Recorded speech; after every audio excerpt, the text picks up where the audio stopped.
નથી જતી, આટલો વિશ્વાસ રાખજો. ફરી કહું છું કે અંદર ખાને જતા હોય તોય એવું માનતા હોય, કોઈક વાતો કરતા હોય તોય કોઈકની વાતો ના આવતા. હું કોઈના ઘેર પગલા પાડીને આવરી ચૂંદડી ઓઢીને બેઠક કરવા નથી જતી. બોલાવો ધાગા પાછા થાય છે. આવો બેહો, રવિવાર ભરો, પછી મારી કૃપા થશે. પણ એમને બેહવું છે, પણ જો એમનો સમય એવો નબળો છે, બેહવાની શરમ આવે. તમારે તો સારું કહેવાય, તમે બેહી શકો છો. આ શું ખોટું? આ એટલે મારા ધામમાં કૃપા મેળવવા માટે કોઈ પણ જાતની ઓળખાણ રાખવી નહીં, તો દર્શન તો થઈ જશે, કૃપા ધામ મળશે. એટલે તમે માનશો અમારા સેવકોને એવા ફોન આવે તમારું સમજી લઈશું. મારી જોડે ખાલી વાત કરાવો, ખાલી આટલું કે મારો સેવક ખીજાય, મૂકી દે ફોન. તારા જોતા જ લઈ જા મારા ધામમાંથી. તારા જોતા જ બે લે. કરોડપતિ ને અજોબોપતિ મેરડી બેઠીશું. આ એવી ભિખારણ માતા નથી હાથ લોબા લોબા કરીને માગું.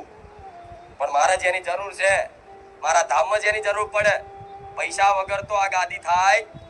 આ લાઈટોનું બિલ, આ તે બધું જો છો તમે. આ બધી વ્યવસ્થા, પાણી છંટાવાનું, રસોડાનું, આ તે નાખો દાડોનો, શુક્રવારનો બધા ખર્ચા ચાલુ હોય. તો હું તમારી જોડે હાથ લોબો કર્યો કોઈ દાડો? કોઈ દાડો કોઈને કીધું? કોઈને એક વ્યક્તિ ઉભા થાવ અત્યારે ફરી કહું છું કે કોઈ ફોન આવ્યો હોય, કોઈ સેવકોએ કીધું હોય કે ભાઈ માડીના વસ્તુની સેવા કરવાય, કે લાવો 100 રૂપિયા ઉઘરાવો, 200 આલો, 1000 રૂપિયા આલો, તમે શું લખાવશો? કોઈ એક સેવકે તમને કીધું હોય તો તાર હાલ ઉભા થાવ. નહીં કે ક્યારે કેમ? જો કદાચ મારા માતાને થઈને માગવું પડે, બેકાર છે ગોળા મારા સતને. મારા દેવી શક્તિને થઈને કદાચ હાથ લોબા કરવા પડે તમારા જેવા કારા માથાના માનવી આગળ, તો મેરડી બેકાર છું. માગવા તમે આયા હોય નું ગોળી મેરડી માગું તો ગોળા તમારા મારા ફરક શું? માગવા તમે આયા છો મારી જોડે, સુખ લેવા, સુખ માગવા. અને હું માગું, તમારા મારા કોઈ ફરક ખરો? આવી કુમારી વાળી માતા છું. પણ મારા પારે તમે સેવા નહીં કરો, દાન નહીં કરો, તો હું ક્યારેય નહીં કહું. હું તો ત્યાં સુધી ના પાડું છું મારા ધામમાં જો સુધી ચાલે છે ને તો લગીન સેવા ચાલુ જ રહેશે. કોઈ દાડ ક્યારેય હાથ લાવો કરવાની જરૂર નથી પડી. અને હા, કોકદાર જરૂર પડશે ને, જરૂર તો મેરડી છું, મારો રામ છે, ક્યારેય પડવાની નથી. પણ છતાંય તે તમારા બધાનો ભાવ એવો છે ને, કદાચ જરૂર પડશે તો આવા મારા ગરીબ ભાવિક જોડે 1 રૂપિયો લઈને હું માતા કરીશ, પણ કોઈ જોડે ભીખ નહીં માંગુ. જેને પરસ્યો પાડી, મજૂરી કરી, નોકરી કરી, કદાચ રૂપિયાનું દાન કરે ને, એ મને પોહાય, એ મને પોસાય એકદમ. એ નંબર યાર કોકનું ચીટિંગ કરીને આવીને કરોડ રૂપિયા લખાવો ને તો મને મેરડી પૂછે કે નહીં? આ શું ખોટું? હું તમને દાન કરવાની કે જે છે સત્ય કહું છું. એવા જમીનો વાળા મોટા મોટા બહુ આવે છે, મારી આ કામ થઈ જાય આમ કર દો.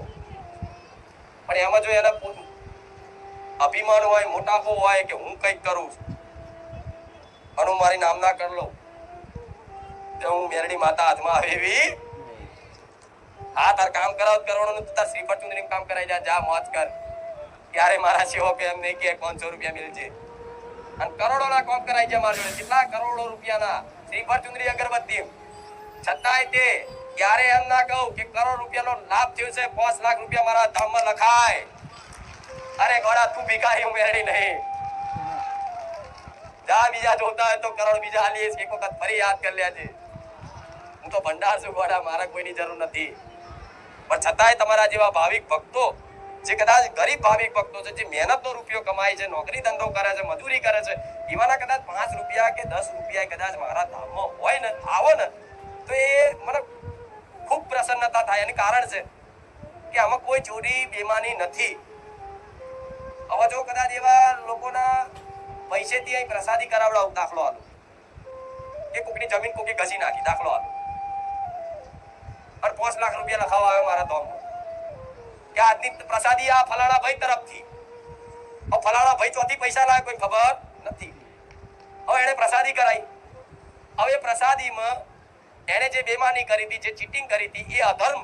મારી પ્રસાદીમાં આવક નહીં. એ પૈસાથી બને તે અધર્મ મારી પ્રસાદીમાં આવક નહીં. અને મારી પ્રસાદી મારા ભાવિક ભક્તો ખાય તો એમને અંદર અધર્મ ઉતરક નહીં. એટલે એવા લોકોનું ખવાય નહીં, ખાવા દવાય નહીં. ખવાય નહીં ને ખાવા આ પ્રસાદી થાય છે ને તો શેની થાય છે? તમારા જેવા ભાવિક ભક્તો હું જોઉં છું માતા 1-1 કિલો ચોખા લઈને આવે. બોલો, મને એટલા મીઠા લાગે છે ને. કોઈ 1-1 લીટર તેલ લઈને આવે, એ મને પોહાય છે. કોઈ માનતા તેલનો ડબ્બો માન્યો, ચોખા માન્યા, બધાએ કર્યું છે. એમ તો નાને ઘણા સેવકો નિસ્વાર્થ ભાવે કોઈ જાહેરાત કર્યા વગર, કોઈને કીધા વગર સેવા કરે છે. અને એવા સેવકોને દરેકને કહીશ, ભલે તમે કોઈ જગ્યાએ કોઈને કહેવાની જરૂર નથી, પણ ગુપ્ત રીતે તે મારા ધામમાં કદાચ નોની અમથી કદાચ તન મન વચનથી સેવા કરી હશે ને, એનો જબરો હિસાબ ના હાલું તો મેળવી નહીં. અને આલા છે હાલવા વાળા, કરવા વાળા સેવા કરે છે એમની રીતે. અહીં ક્યારે મારા સેવક કે આ કરવું છે તો હા તો લો સ્ટોલ આપી દે, તમે આ કરો. કોઈ પાણીની સેવા કરે, કોઈ આઈસ્ક્રીમની, કોઈ છાશની, બપોરે આવે ગરમીમાં બધાય પોતપોતાની રીતે. કોઈ ચાની સેવા હાલે, કોઈ ચપ્પલની હાચવવાની સેવા હાલે. એમ કરતા કરતા બહાર રોડ ઉપર જો બહાર નાસ્તા વાળા અમુક સેવા હાલે છે, બહાર છેક રોડ ઉપર મળશે કોઈ પાણીની સેવા. પણ જે સેવા કરે એ બહુ મોટી લૂંટ કરે છે. અહીંથી બહુ મોટી લૂંટ કરે છે. મતલબ કૃપાની જે સેવા કરે છે, દિલથી અભિમાન રહિત, સ્વાર્થ રહિત, કામના રહિત જે સેવા કરે છે ને, એ મન માતા જીતી લે છે. કામના રહિત મતલબ તમે મારા ભાવિક ભક્તો છો, તમે મારા ભાવિક ભક્તો છો. હું ના હોવ તો તમે રહેવાના છો.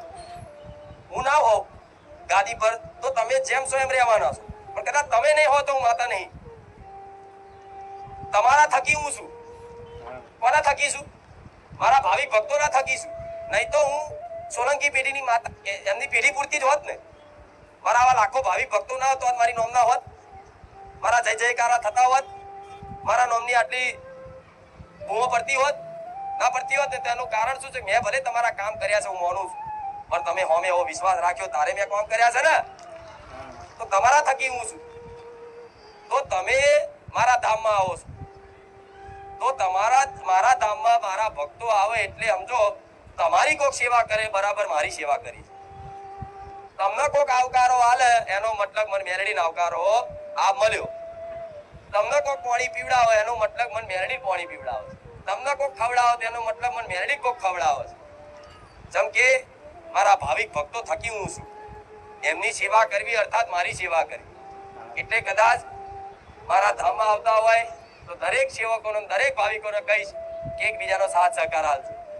ક્યારે કોઈને નાના મોટા કરી, દેખાડા કરી, કોઈને દબડાવવા નહીં, કોઈને નેહાકો નહીં લેવો. બધાને હળી મળીને રોમ રોમ રોમ રોમ રોમ રોમ જય માતાજી કરતા કરતા રહેશો ને, એકબીજાને નમન કરતા. તો એમને નમન કર્યું બરાબર, મને નમન કર્યું છે. તમને કહો કે હાથ જોડે એનો મતલબ મને મેરડીને હાથ જોડ્યા. આ શું ખોટું? જેમ કે માતા નહીં, આખી દુનિયાની ગમે તેવી દેવી શક્તિ ભગવાન હોય ને, પણ એનું અસ્તિત્વ ટકી રહ્યું છે. એનું કારણ શું છે? આવા ધરતી પર હજુ આવા શ્રદ્ધાળુઓ ભક્તો છે, વિશ્વાસુ ભાવિક ભક્તો હજુ આવા ધરતી પર મોજૂદ છે. એટલે હજુ ભગવાનના માતાજીના ચમત્કાર જોવા મળે છે. જે દાડો આવા શ્રદ્ધાળુઓ નહીં હોય ને, એ દાડો બધી દેવી શક્તિ પોતાના લોક જતી રહેશે, પાછી અહીં રહેશે. અહીં આવા પરચા દેખાય છે તેનું કારણ તમે બધા હજુ છો, તમારા જેવા ભક્તો છો, એના કારણે અસ્તિત્વ ટકી રહ્યું છે. અને માતાજીના કારણે તમારું ટકી રહ્યું છે, તમારા કારણે માતાજીનું ટકી રહ્યું છે. એકબીજાથી બધાય. આ શું ખોટું? કોઈ પણ મંદિરનું અસ્તિત્વ ટકી રહ્યું તો કોના કારણે?